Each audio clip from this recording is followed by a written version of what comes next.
Bismillahirrahmanirrahim. Assalamualaikum warahmatullahi wabarakatuh.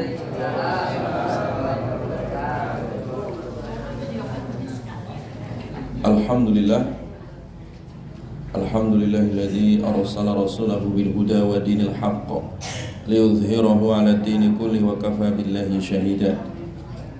Asyhadu an la ilaha illallah wahdahu la syarika lah iqraran bihi wa tauhida. Wa asyhadu anna Muhammadan 'abduhu wa rasuluh alladzi la nabiyya wa la rasula ba'da. Allahumma shalli wa sallim wa barik ala nabiyyina Muhammadin wa ala alihi at-tahirin at-tayyibin wa ashabihi ajma'in wa man sara ala najihim ila yaumiddin. Kita baca raditu billahi rabba wa bil islami dina wa bi Muhammadin nabiyya wa rasula. Raditu billahi rabba wa bil islami dina wa bi Muhammadin nabiyya wa rasula. Raditu billahi rabba wa bil islami dina wa bi Muhammadin nabiyya wa rasula. Amma ba'du, jamaah sekalian yang diberkahi oleh Allah, kita lanjutkan surat Ghafir ayat 41 ya.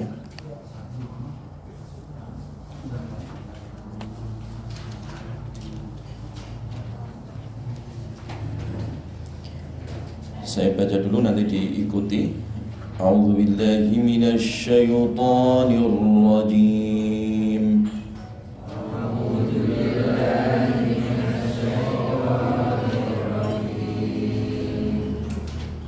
Bismillahirrahmanirrahim.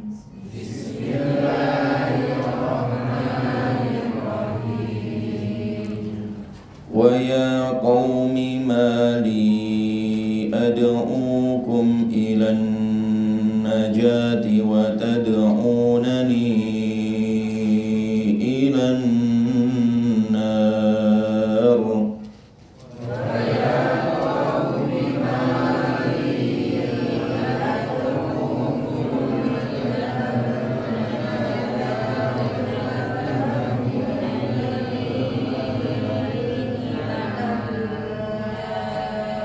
تدعونني لأكفر بالله وأشرك به ما ليس لي به علم.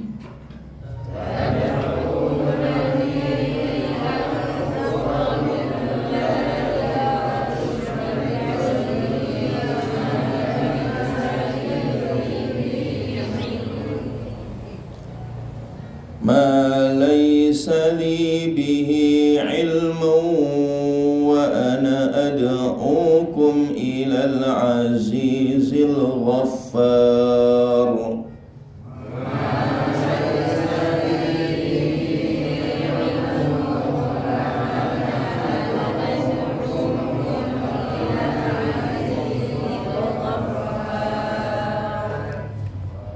لا جرم ما تدعونني إليه ليس له دعوة في الدنيا ولا في الآخرة.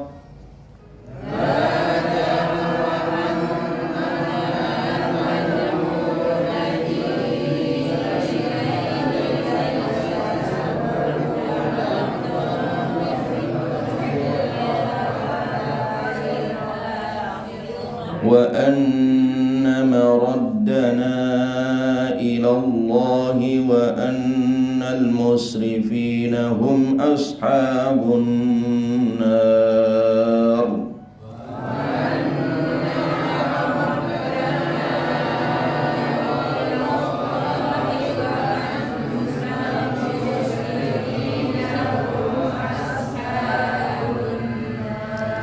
فستذكرون ما أقول لكم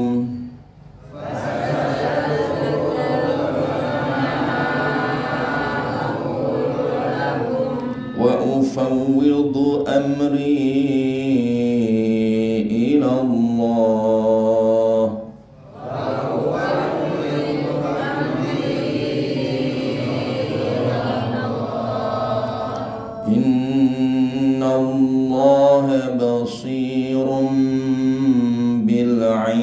عباد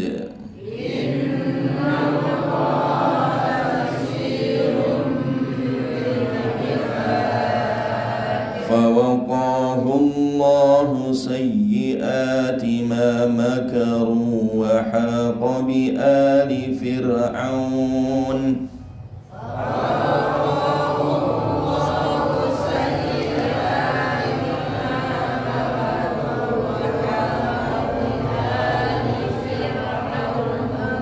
وحاق بآل فرعون سوء العذاب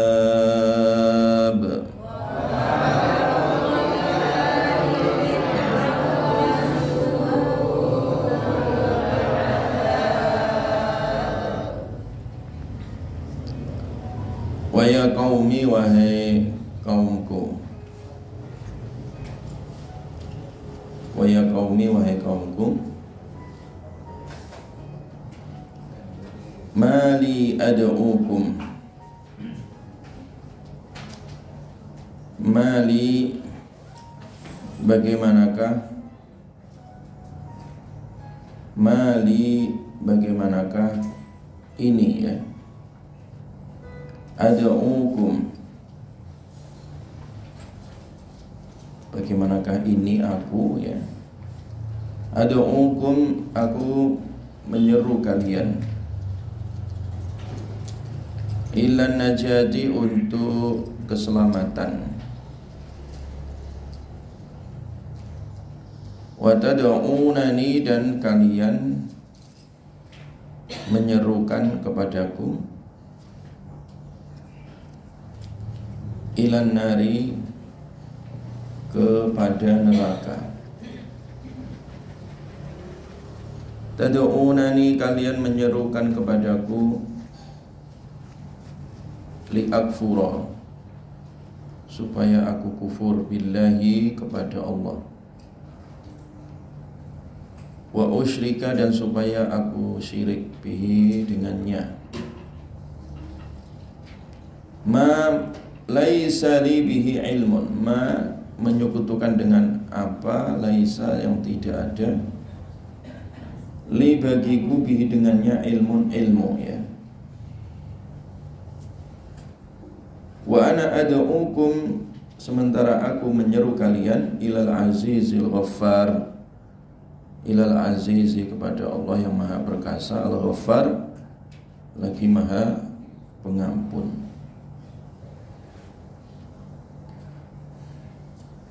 Jadi ayat ini lanjutan daripada ayat sebelumnya ya, masih terkait tentang mendakwai di dalam istana Fir'aun ya. Jadi kemarin Fir'aun setelah memerangi Nabi Musa ya dengan berargu argumen ya dan ingin menyingkirkan Nabi Musa, bahkan Fir'aun itu dengan sengaja memerintahkan Perdana Menterinya yaitu Haman untuk membangun sebuah bangunan yang tinggi ya. Dan Fir'aun ingin membuktikan bahwa secara empiris Tuhannya Musa tidak ada ya. Karena katanya Tuhannya maha tinggi. Kemudian Fir'aun membuat bangunan tinggi dan dilihat ternyata nggak ada juga. Nah, berarti Tuhannya Nabi Musa tidak ada. Nah, dan dibuktikan lagi dalam tafsir. Kemudian Fir'aun itu mengambil panah itu ya. Jadi dia memerintahkan pasukannya untuk mengambil panah. Dia panah ke langit gitu ya. Katanya Tuhannya di langit Nabi Musa. Dipanah ke langit. Dan kemudian setan pinter juga, kong kali kong dengan Fir'aun. Nah panahnya itu dikasih darah gitu ya. ketika turun lagi tanah jatuh ke tanah, itu Fir'aun kemudian mengatakan, nah ini bukti bahwa Tuhannya Musa telah mati katanya. Jadi pada hari ini Tuhan Musa mati katanya. Jadi sejarah Fir'aun itu sama kayak sejarahnya Namrud dulu ya. Ketika beradu argumen dengan Nabi Ibrahim, Namrud juga sama. Ketika Namrud bertanya kepada Nabi Ibrahim, Tuhanmu itu siapa? Tuhanku adalah yang mematikan dan yang menghidupkan katanya. Ya, saya juga Tuhan katanya. Maka dipanggillah dua orang, satu dimatikan, dibunuh, satu dihidupkan, dibiarkan hidup. Saya Tuhan. Ini buktinya bisa mematikan dan bisa menghidupkan. Nah kemudian sama Nabi Ibrahim, kalau begitu Nabi Ibrahim juga terdiam. Wah, Fir'aun juga cerdas. Namrud juga otaknya encer juga ini ya. Masih melawan gitu kan. Akhirnya Tuhanku adalah yang menerbitkan matahari dari timur dan membenamkan ke barat. Nah, fabuhital ladzi kafar. Kemudian Namrud tidak bisa apa-apa karena dia tidak bisa mendatangkan matahari dari timur ke barat. Nah, karena dia kalah, kemudian diperintahkanlah Ibrahim untuk dibakar karena dia nggak mau malu gitu kan. Penguasa itu nggak mau malu itu, nggak mau dipermalukan, maka dia emosi marah, dibakarlah Nabi Ibrahim. Sama dengan ini, sama dengan Fir'aun ini sama. Jadi dari dulu ya, setan yang menggoda raja-raja itu sama ya, yang menggoda Fir'aun, yang menggoda Namrud, yang menggoda Donald Trump itu sama. Joe Biden yang menggoda Netanyahu itu sama setannya itu. Jadi otaknya itu dihias-hiasi ya dengan kezaliman ya, dengan kesombongan dan begitu seterusnya. Nah, dan di dalam dakwah itu selalu ada celah ya. Jadi di tengah istana Namrud itu ada Nabi Ibrahim. Nah, di istana Fir'aun itu ada Nabi Musa ya. Dan tidak hanya Nabi Musa, tapi juga ada keponakan atau kerabat Fir'aun yang juga masuk Islam ya, beriman ya. Nah, lanjutan dari dakwah keberanian ya, seorang yang itu menjadi kerabatnya Fir'aun ya, itu mendakwahkan ya, mengajak kepada Fir'aun dengan berani dan juga mengajak supaya kaumnya Fir'aun itu kembali kepada Allah Subhanahu wa ta'ala ya. Nah, kemarin sebagian ayatnya sudah kita jelaskan ya, bahwa hendaklah kalian ya mengikuti jalan kebenaran ya.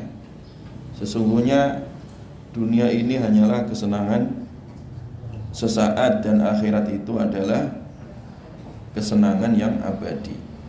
Nah, siapa yang beramal keburukan maka dia akan dibalas ya dengan semisalnya.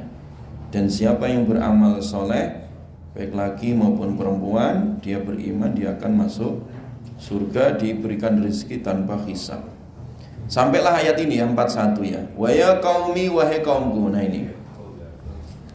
Jadi ini materi ya dakwahnya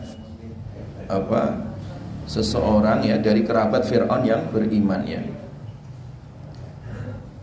Jadi selalu ya di dalam sejarah itu ya, di tengah kekufuran yang begitu masif itu ya, itu selalu ada yang beriman gitu. Selalu begitu ya. Jadi kita tidak perlu pesimis misalkan di satu daerah atau satu negara yang di situ murtad semua ataupun kafir semua. Itu pasti nanti adalah 1, 2, 3 di antara mereka itu yang beriman. Itu memang begitu skenario Allah ya. Nah, di keluarga Fir'aun itu kan kufur semua itu, tetapi ternyata ada salah satu keponakannya tadi yang kemudian disebut rajulun mukmin di sini yang beriman, dan juga bahkan istri Fir'aun yang kemudian malah justru beriman ya. Dan mereka berpegang teguh dengan keimanannya gitu dan mendakwahkan keimanan itu. Makanya harus berani meneriakkan kebenaran walaupun di istana Fir'aun gitu. berani meneriakkan kebenaran walaupun di istana Namrud, berani meneriakkan kebenaran walaupun tadi di istananya Abu Jahal, Abu Lahab ya. Karena Abu Jahal itu kan dedengkotnya orang kafir juga, tapi ternyata anak Abu Jahal itu yang bernama Ikrimah itu masuk Islam itu. Jadi jangan dikira Abu Jahal anaknya kafir semua, enggak, ada yang justru beriman gitu ya. Jadi oleh karena itu kita dalam berdakwah itu kalau ngajak bapak ibunya nggak bisa, minimal nanti anak cucunya gitu, selalu begitu.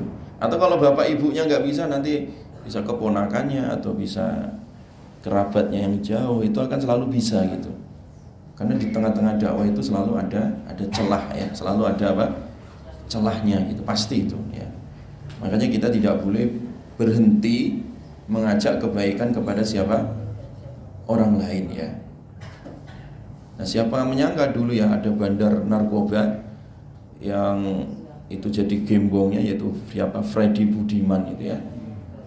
Itu bandarnya Indonesia yang udah berapa orang dibikin susah, dibikin rusak hidupnya generasi muda, tapi dia nggak tahu juga akhir hidupnya masuk Islam dia kan, masuk Islam, taubat gitu ya, taubat masuk Islam dan mati dalam keadaan Islam. Kadang kita nggak mengira gitu ya. Jadi memang di dalam perjalanan hidup itu ada satu titik di mana orang itu kembali kepada Allah Subhanahu wa Ta'ala. Makanya kita tidak boleh berhenti mengajak kebaikan walaupun itu di istana Fir'aun ini. Nah, salah satu dakwah tadi rajulun mukmin yang kemudian itu menjadi nama daripada surat ini. Surat Ghafir itu artinya ya Allah yang Maha Pengampun, tapi di sisi lain surat Ghafir itu juga disebut surat Al-Mu'min, disebut surat apa? Al-Mu'min, yang menceritakan tentang seorang yang harusnya dia ditekan di tengah-tengah kekufuran, lingkungan yang kufur, tapi malah dia justru beriman itu ya. Lingkungannya najis semua, tapi dia justru suci sendiri. Itu bisa juga ya. Itu membuktikan bahwa di dalam Islam ya, memang betul manusia itu dipengaruhi oleh lingkungan. Iya. Fa abawahu yuhawidani au yunasirani au yumajisani. Jadi seorang itu dipengaruhi oleh lingkungan. Jadi pendidikan, dalam teori pendidikan itu memang manusia itu bisa dipengaruhi oleh siapa? Lingkungan. Lingkungan baik berarti menjadi apa? Baik. Lingkungan buruk menjadi apa? Buruk ya. Tapi tidak selamanya gitu.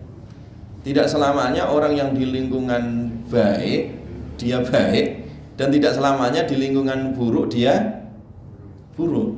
Tidak selamanya gitu. Kenapa? Ya. Karena ada faktor hidayah. Ada faktor apa? Hidayah. Gitu.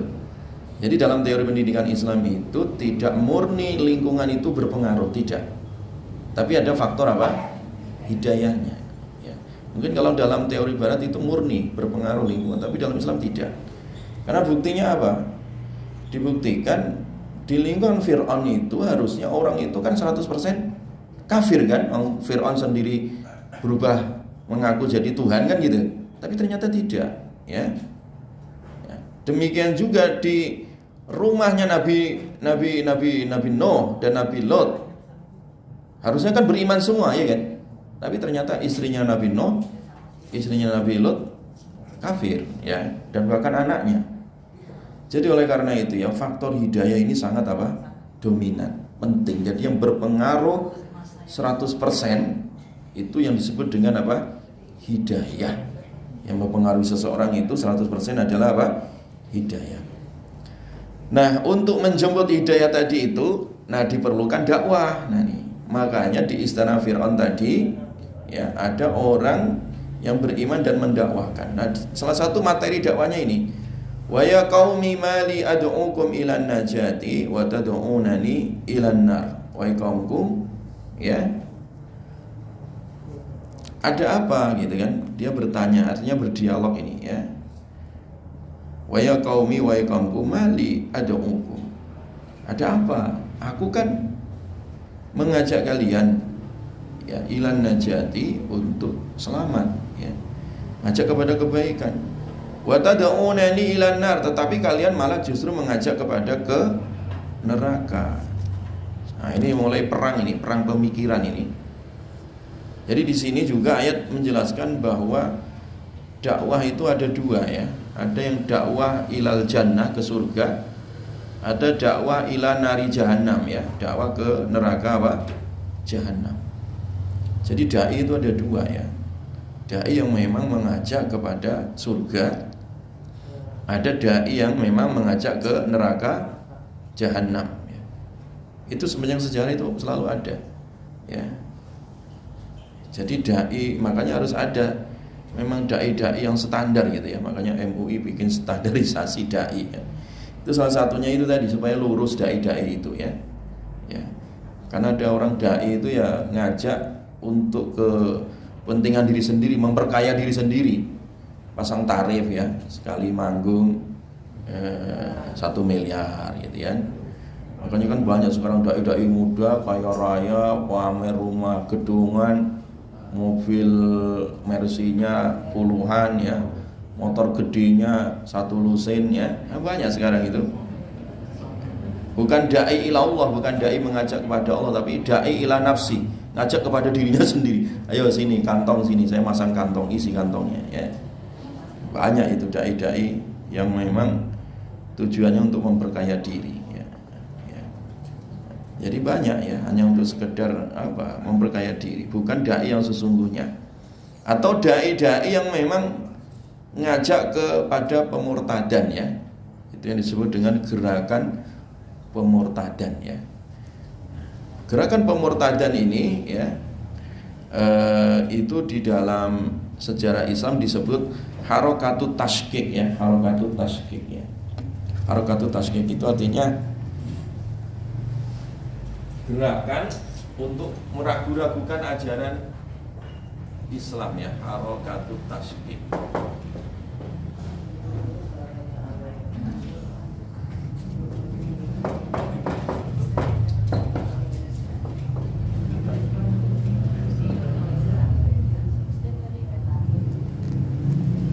Jadi gerakan untuk meragu-ragukan kebenaran ya.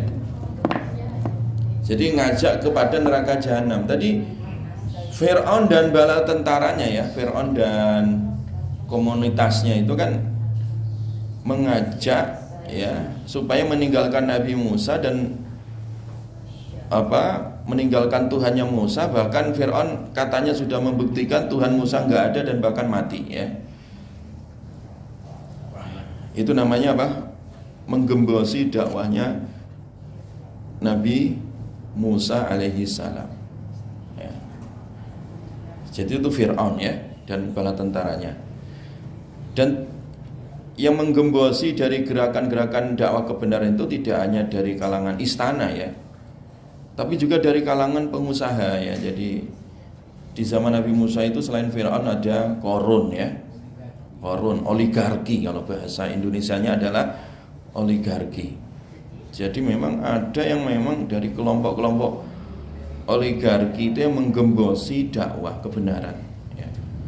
Dan yang ketiga terkait dengan sejarah Fir'aun ini dan juga pengikutnya itu ada dari kalangan intelektual ya.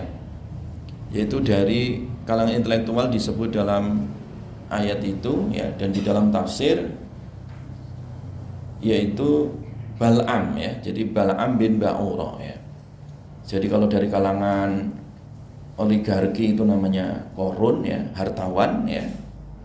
Yang disebut dalam Al-Qur'an harta Qarun itu kunci gudang hartanya diangkut oleh 70 onta, itu tidak kuat ya. Kuncinya saja ya. Kunci gudang kekayaan Qarun ya. Kuncinya saking banyaknya itu gudang-gudang harta 70 onta itu tidak muat ya. Kuncinya ya, belum isinya gitu kan hartanya ya.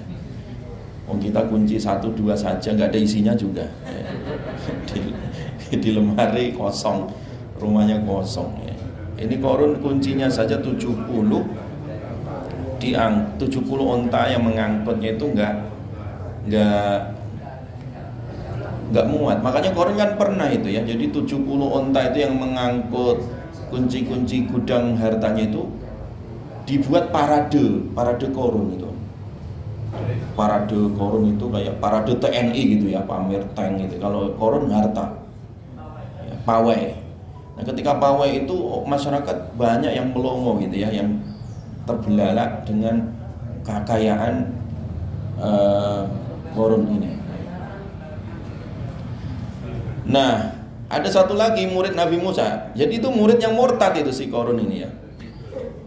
Yang kedua dari kalangan oligarki itu murid Nabi Musa juga asalnya. Cuman karena dia terseret dengan ini kekayaan hartanya, dia akhirnya sombong. Nah, yang satunya lagi itu namanya murid Nabi Musa, namanya Bal'am ya.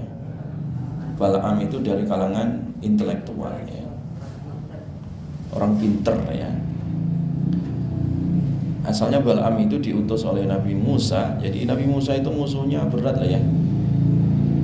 Dari kalangan istana ya, kekuasaan ya, hegemoni kekuasaan. Kemudian dari kalangan internal muridnya sendiri yang harusnya jadi donatur dakwah malah menyerang Nabi Musa, Qarun.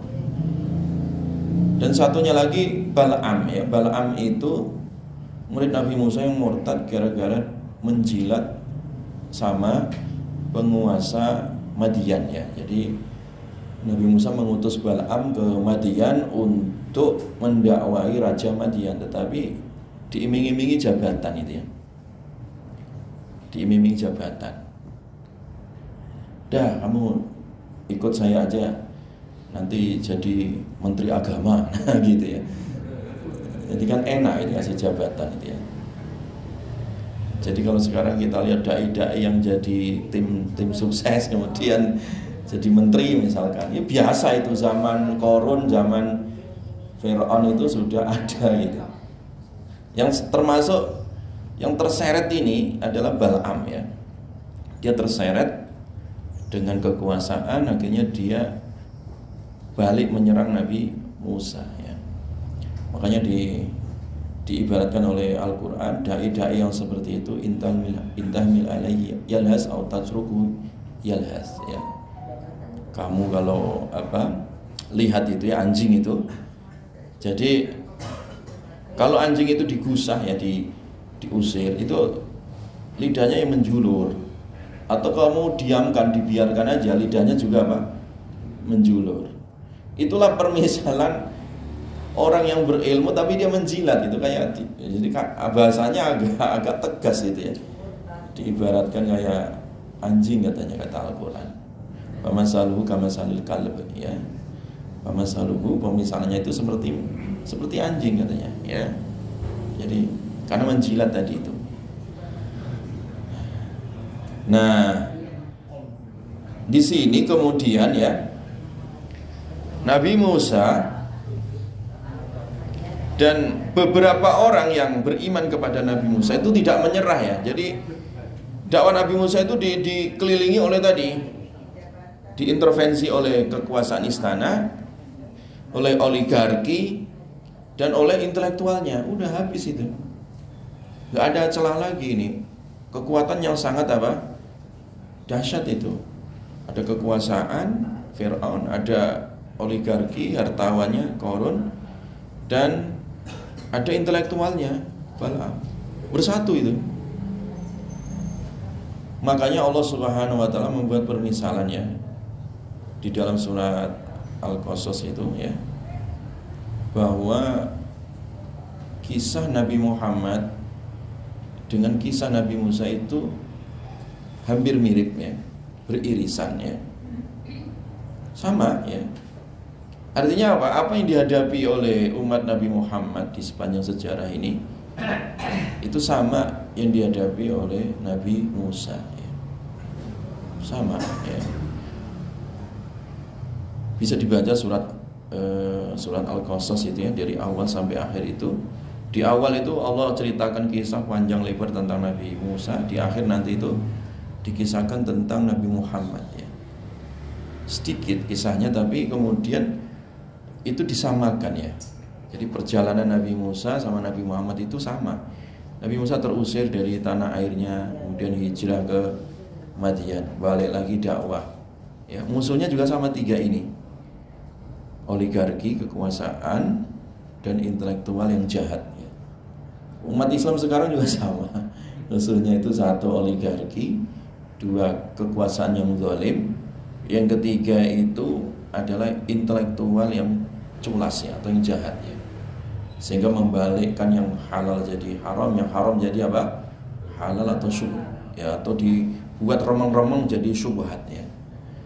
Jadi tiga ini sepanjang sejarah ini umat Islam itu akan selalu menghadapi tiga ini, kekuasaan yang zalim, oligarki, dan juga satunya itu intelektual yang curang atau yang jahat ya. Ya. Jadi intelektual yang curang itu kan ngeri itu ya. Ahli IT jadi bandar judi online kan gitu ya. Itu intelektual yang curang itu. Jadi ngeri-ngeri itu ya. Jadi bagaimana pegawai ASN tingkat 3D punya mobil apa itu Mercy roll apa keren tuh mobilnya. Ya golongan 3D itu berapa sih gajinya ya? Jalan-jalannya ke luar negeri ya. Ternyata operator judi online. Ya Allah ya karim. Orang pinter itu, intelektual pinter tapi itu menyimpang keblinger ya. Dengan harta, dengan kekuasaan. Nah gimana tidak gaji yang 3D sekian juta ini dapat cipratan judi online berapa? 1 miliar per bulan. Enggak keren itu gaji 1 miliar sebulan. Cuma di depan komputer nungguin situs supaya nggak diblokir. Enak itu, ya kan? Tapi yang sedih itu namanya nama-nama pakai nama-nama Islam ya, namanya itu ya. Kau pakai jilbab segala istrinya, nah itu ya kadang. Ya itulah kadang ya godaan ya. Jadi di dunia itu selalu ada godaan begitu ya. Godaan orang pintar, keblinger ya, godaan orang pintar disogok ya. Sehingga tidak bisa menjaga kebenaran ya. Nah itu begitu ya. Memang dalam sejarah itu begitu. Dalam sejarah itu selalu ada 3 orang ini ya. Nah kemudian berikutnya ya. Nah kalau aku mengajak kalian kepada kebenaran tetapi kalian malah mengajakku kepada neraka. Nah ini tad'unani li'akfura billahi wa usyrika bihi ma laysa li bihi ilmun wa ana ad'ukum ilal azizil ghaffar. Kalian malah ngajak aku supaya kufur ya, supaya syirik ya, menyekutukan Allah tanpa ilmu ya. Kalian ini ngajak yang enggak benar. Sementara aku mengajak kalian kepada Allah yang Maha Perkasa lagi Maha Pengampun ya. Jadi ini namanya pergulatan ya antara kebenaran dan kebatilan itu selalu itu. Dan di belakang pergulatan itu selalu ada intelektualnya tadi. Selalu ada intelektualnya ya. Selalu ada itu intelektualnya. Yang kedua ada oligarkinya yang ngasih dana itu pasti ada. Yang ketiga ada kekuasaannya, ada yang membackup kebijakannya. Selalu itu nih. 3 ini. Oligarki, kemudian intelektualnya, 3 kebijakan kekuasaannya ya. Selalu 3 itu ya. Jadi 3 hal tadi kekuatan besar itu bisa dipakai untuk ke neraka jahanam dan bisa juga dipakai untuk ke surga. Kekuasaan kemudian ditambah dengan hartawan ya, harta, kemudian ditambah dengan intelektual bisa ke surga ya. Coba kalau misalnya penguasanya adil, menteri-menterinya pinter adil gitu ya, kemudian punya modal itu mudah. Ini 3 alat ini dipakai untuk dakwah itu sangat luar biasa ya. Jadi dakwah itu kan butuh modal ya. Dakwah itu juga butuh kebijakan ya. Dakwah itu ya butuh intelektual 3 ini ya. Kalau tidak ada 3 ini ya susah ya. Susah ya. Jadi kalau misalkan negaranya itu negara yang anti Islam, orang baru ceramah ditangkepin kan gitu kan, nggak bisa kebijakannya. Orang mau menyerukan kebaikan, kalau negaranya nggak mengizinkan, kayak misalkan daerah-daerah komunis kayak Tajikistan misalkan ya, daerah-daerah Tajikistan, orang berpenampilan Islami itu ya, lihat orang berjenggot atau orang pakai harus buka jilbab, buka cadar, jadi memang ada negara-negara yang memang anti terhadap pakaian-pakaian yang dianggap syiar Islam ya. Atau negara-negara yang memang membatasi ya, kayak misalkan kayak Singapura itu nggak boleh azan pakai speaker luar gitu, karena memang secara konstitusi telah dinyatakan negara tanpa agama, sekuler gitu, sehingga urusan agama nggak boleh dikemas ke ranah publik gitu, kan nggak boleh itu. Azan ya azan di mana, di dalam ya, nggak boleh pakai speaker kan gitu, karena itu tadi memisahkan negara dari urusan agama urusan privasi masing-masing gitu, nggak boleh diserukan ke arah publiknya. Ini juga sama ya, susah akhirnya. Makanya selalu ya di dunia ini tidak lepas dari tiga tadi, kekuasaan, intelektual, sama harta. Tiga ini ya. Tiga-tiganya ini bisa ke neraka jahanam, bisa juga ke surga. Nah inilah ayat ini menjelaskan tadi ya. Jadi ayat ini menjelaskan ya bahwa ya tadi salah seorang dari keluarga Fir'aun yang beriman tadi itu mengajak, beradu argumen, kalian ini kok ngajak aku ke jalan yang sesat ya, jalan kesyirikan, jalan kekufuran, sementara aku mengajak jalan kebenaran kepada Allah yang Maha Perkasa lagi Maha Pengampun. La jaroma, sedikit lagi, la jaroma ay la syakka ya, tidak diragukan ya, atau pasti ya. Jadi sudah pasti, tidak diragukan lagi.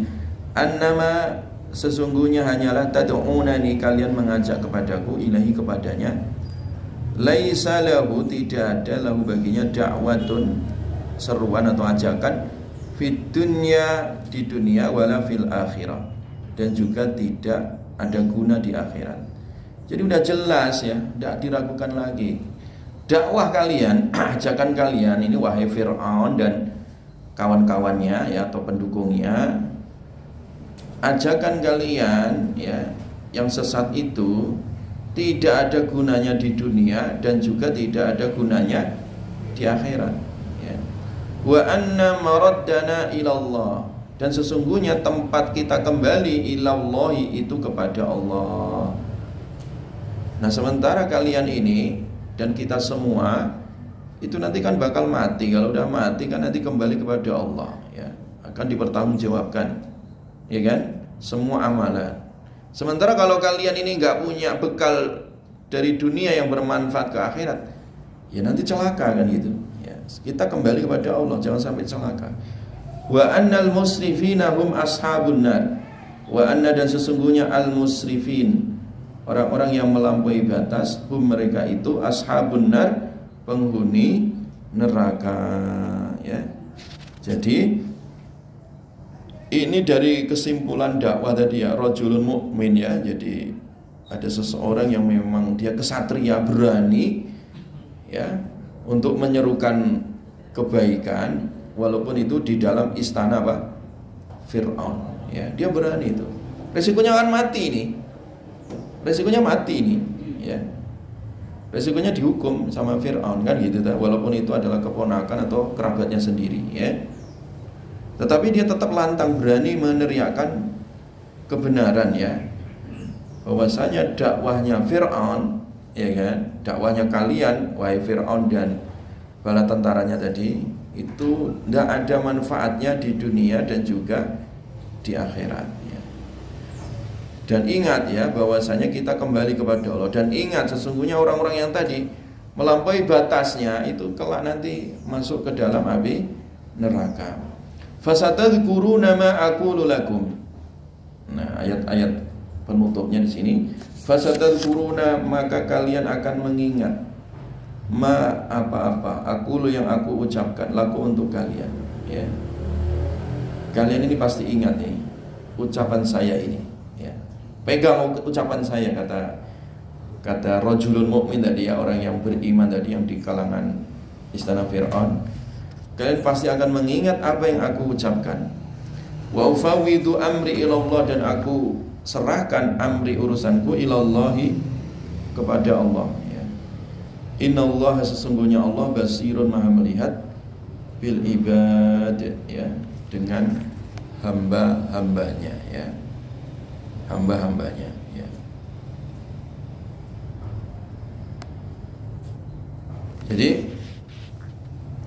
Jadi kemudian penutup dari tadi ya, materi dakwahnya orang yang beriman dari keluarga Fir'aun itu ya, akhirnya dia membuat closing statementnya itu, fasadadkuruna ma aqulu lakum ya, kalian akan mengingat pesan saya ini ya. Jadi ingatlah pesan saya ini ya. Jadi artinya apa? Tetap berpegang kepada kebenaran dan tinggalkan kebatilan ya. Kembali kepada Allah dan tinggalkan itu tadi ya, dakwahnya siapa? Fir'aun dan pengikutnya ya. Dan akhirnya aku kembalikan urusanku ini kepada Allah. Akhirnya bertawakal ya. Karena dia sudah sadar kalau dari ucapan-ucapan seperti ini di depan penguasa yang zalim, itu dampaknya apa? Pasti dia ditangkap atau dibunuh kan gitu. Tetapi dia mengatakan wa ufawwidu amri ilallah, saya serahkan urusanku kepada Allah Subhanahu wa taala. Jadi inilah sebenarnya mental para kesatria ya, para pahlawan itu ya, para pejuang. Jadi tidak ada yang ditakuti kecuali siapa? Allah Subhanahu wa taala di dalam menegakkan apa? Kebenaran ya. Ya. Kayak Buya Hamka dulu ya. Buya Hamka itu punya sejarah ketika menjadi ketua MUI pertama ya. Itu beliau tegas ya. Selain santun tapi di sisi lain beliau tegas ya. Pernah mengeluarkan satu fatwa ya. Satu fatwa tentang haramnya mengucapkan selamat apa? Natal ya. Selamat Natal, haram itu kan, nggak boleh kita mencampur adukan ucapan selamat, karena udah ranahnya beda. Tidak boleh mencampur adukan ritual agama ya. Nah kemudian fatwa ini waktu itu ya bikin heboh ya di negeri ini, sampai penguasa itu turun tangan menekan Buya Hamka supaya membatalkan fatwa ini. Jadi MUI ditekan waktu itu. Ketimbang saya mencabut fatwa ini, lebih baik saya mundur dari ketua MUI. Itu yang nggak pendidikan beliau sampai wafat itu. Satu sisi beliau seorang ulama yang tegas ya, santun, mengayomi, tapi beliau itu memang nggak ada. Kalau memang masalah kebenaran itu nggak bisa diintervensi siapapun itu, ya. Jadi bahkan Buya Hamka ini juga kan lama dipenjara oleh rezimnya Pak Soekarno ya, lama. Ulama-ulama begitu ya. Sama sahabat seperjuangan Buya Hamka kayak di Bogor kayak Kiai Soleh Iskandar itu juga sama. Itu dulu juga sama kena intervensi penguasa dan dipenjara ya. Pak Nasir juga sama dulu gitu ya. Jadi yang orang-orang yang dulu menolak Nasakom ya itu ya. Bagaimana mencampur adukan nasionalis, komunis, agamis, itu semuanya dipenjara kan? Dipenjara semua itu. Ya, Buya Hamka, Pak Nasir, ya, Kiai Soleh Iskandar dan kiai-kiai yang lain, semuanya itu semua dipenjara itu ya. Jadi dalam sejarah itu selalu begitu ya. Jadi terjadi benturan antara ideologi tadi yang Islam dengan ideologi-ideologi di luar apa? Islam. Itulah dakwah gitu ya. Tetapi tidak boleh kemudian menyerah gitu ya. Dan selalu ada peluang tadi. Dan tidak boleh mencampur adukkan tadi. Karena yang halal jelas, yang haram juga jelas. Dan itu akan dilihat oleh Allah. Innallaha basirum bil ibad. Sungguhnya Allah Maha melihat terhadap hambanya ya. Wallahu a'lam bishawab.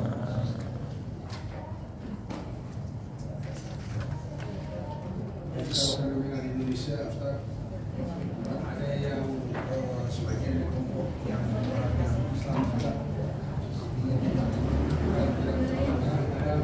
fitnah nyawa Islam kita masih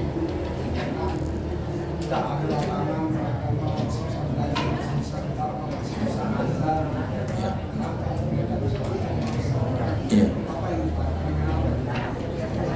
Ya, di Indonesia ini ya memang ada kelebihan dan ada apa? Kekurangannya ya. Betul. Kalau untuk dakwah itu tetap berlaku sepanjang zaman. Makanya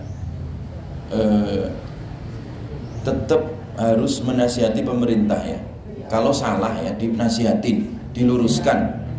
Karena dakwah yang terbaik itu kalimatul haq inda sultanin jair ya. Jadi dakwah yang terbaik itu adalah dakwah kebenaran ketika ada sultan atau ada pemerintah yang dia itu salah atau jair ya, zalim. Tetap harus diluruskan terus ya. Dimanapun tempatnya, entah di Indonesia atau di luar Indonesia, itu kewajiban umat Islam adalah apa? Menasihatkan, mengingatkan ya. Menasihatkan dan juga apa? Mengingatkan. Itu memang kewajiban kita ya. Tetapi di Indonesia ini ya satu sisi itu kita ya berdakwah itu masih sangat longgar itu. Iya serius. Kalau di Arab Saudi nggak bisa, orang sembarangan ceramah itu nggak ada, ditangkap sedikit kritik pemerintah ditangkap Pak. Itu saya punya guru ya, Imam Masjidil Haram itu saya Alu Tholib ya. Itu Bapak bisa lihat di YouTube juga. Beliau Imam Masjidil Haram ketika Saudi itu mulai banjir hiburan-hiburan malam gitu ya. Saudi itu sekarang itu ya kayak Jakarta biasa ya. Jadi hiburan apa ya? Hiburan malam, hiburan apa? Banyak sekarang ya Saudi itu. Ya. Sama kayak kita orang-orang yang suka hiburan itu orang-orang yang apa? Di Indonesia itu ya. Saudi sama. Nah itu dikritik oleh di mimbar Masjidil Haram. Turun dari mimbar ditangkap Pak. Kalau di Indonesia jangankan kritik ya, presidennya dikritik nggak apa-apa kalau di Indonesia. Jadi di Indonesia itu apa? Lumayan longgar lah ya, longgar ya. Ya memang walaupun pernah dulu ditangkepin, tapi sekarang ya agak longgar lah. Jadi di negara-negara, walaupun itu negara tertentu gitu ya, itu ada yang memang sekali kita dakwah nggak sesuai, udah tangkap ya. Atau negara-negara sekuler ya, negara-negara sekuler itu apalagi gitu ya, jadi nggak diizinkan ya, oleh rezimnya. Tapi alhamdulillah kalau kita hidup di Indonesia ini ya, dengan berbagai macam problematikanya, ya saya kira agak longgar. Dakwah itu agak apa? Longgar. Kita mau bikin pengajian apa nggak ada yang larang ya. Kita mau azan pakai speaker mau nggak pakai speaker masih aman ya. Tapi harus tetap waspada ya. Jangan-jangan nanti ada beberapa sekelompok orang yang mencoba mengkriminalkan. Nah itu yang ya sepanjang zaman akan selalu ada ya, oknum gitu ya. Tapi mudah-mudahan lah umat Islam dan para ulamanya bersatu ya untuk mengawal dakwah kebenaran. Jadi tidak ada alasan bagi umat Islam itu demo. Beda. Makanya itu terkadang orang keliru Pak ya. Kalau di Saudi memang nggak boleh demo. Nah ini yang orang-orang alumni Saudi yang mengharamkan demo karena dia itu menyamakan Saudi dengan Indonesia. Beda. Saudi dengan Indonesia itu beda. Kalau Saudi itu kerajaan Pak, nggak boleh di demo. Demo pecat atau tangkap. Tapi Indonesia negara demokrasi, bebas. Boleh secara konstitusi demo itu dibenarkan, dilindungi undang-undang gitu loh. Selama nggak bakar-bakar yang aneh-aneh. Kalau bakar sate boleh, kalau bakar-bakar yang mobil, bakar yang lain itu yang nggak dibenarkan. Selama dia demonya menyuarakan kebenaran, baik, teratur, tertib, itu kan itu dilindungi malah oleh undang-undang. Nah ini yang kawan-kawan kadang nggak bisa memahami, oh demo itu haram. Ya karena memang lihatnya Saudi itu ya kerajaan, jangan kan demo, kritik di mimbar tangkap ya. Kalau di Indonesia enggak. Indonesia negara apa? Demokrasi. Demokrasi itu justru demo itu bagian dari demokrasi gitu loh. Silakan aja demo selama nggak bakar-bakar tadi. Dibenarkan secara undang-undang, nggak ada yang dilanggar. Orang demo kok dilanggar. Demo itu tidak haram ya, selama dia mengikuti tertib ya, tertib dan tidak melanggar syar'i. Silakan ya. Karena itu menyuarakan aspirasi rakyat. Negara demokrasi itu. Saya kira itu ya. Jadi kita harus melihat sesuatu tadi dengan jalan tengah tadi ya. Wallahu a'lam bishawab. Subhanakallahumma bihamdika asyhadu an la